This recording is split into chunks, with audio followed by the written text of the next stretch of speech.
بسم اللہ الرحمن الرحیم۔ السلام علیکم۔ ہر روز نئی ویڈیو کے لیے چینل کو سبسکرائب کر لیں اور ساتھ لگے ہوئے بیل آئیکن کو دبا کر آل کی آپشن کو سلیکٹ کریں تاکہ ہر نئی ویڈیو کی اپڈیٹ آپ کو ملتی رہے۔ رسول اللہ صلی اللہ علیہ وآلہ وسلم نے فرمایا، تم سچ بولنے کے پابند رہو کیونکہ سچ بولنا نیکی کی راہ دکھلاتا ہے اور سچ اور نیکی دونوں جنت میں لے جاتے ہیں، اور جھوٹ بولنے سے بچا کرو کیونکہ جھوٹ بولنا بدی کی راہ دکھاتا ہے۔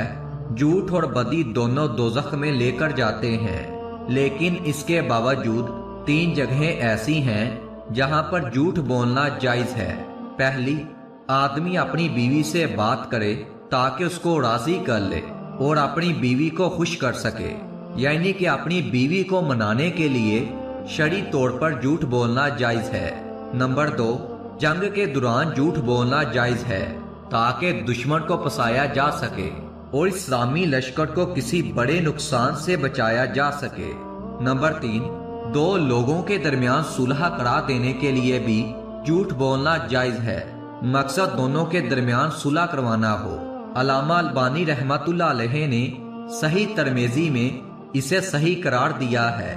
جب آدمی اپنی بیوی سے بات کرے تاکہ اس کو راضی کر لے، میاں بیوی میں سے ہر ایک کے لیے یہ جائز ہے کہ وہ ایک دوسرے کو خوش کرنے کے لیے ایسی بات کہہ دے جو خلاف واقعہ ہو۔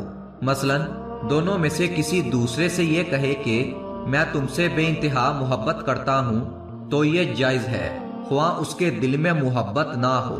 اسی طرح دوسرا، جنگ میں جھوٹ بولنا، یعنی کہ جنگ کے دوران اپنے مقابلے میں آئے ہوئے کو دھوکہ دینا جائز ہے۔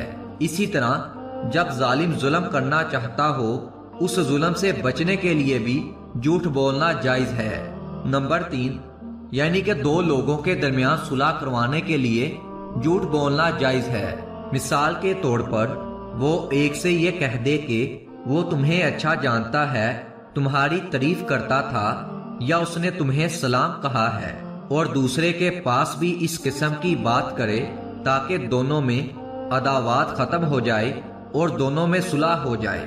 حضور اکرم صلی اللہ علیہ وآلہ وسلم نے فرمایا، 3 آدمیوں کا گھر اللہ پاک جنت کے درمیان میں بنائیں گے۔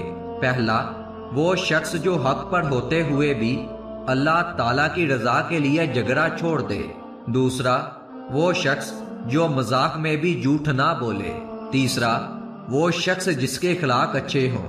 سیدنا ابو امامہ رضی اللہ تعالیٰ عنہ بیان فرماتے ہیں کہ رسول اللہ صلی اللہ علیہ وآلہ وسلم نے فرمایا کہ جنت کے طرف میں ایک گھر کا ضامن ہوں جو حق پر ہونے کے باوجود جھگڑا چھوڑ دے، اور اس شخص کے لیے جو مذاق و مزاح میں بھی جھوٹ بولنا چھوڑ دے جنت کے وسط میں ایک گھر کا ضامن ہوں، اور اس شخص کے لیے جو اعلیٰ اخلاق کا مالک ہو، اعلیٰ جنت میں ایک مکان کا ضامن ہوں۔ بحوالہ سنن ابی داؤد۔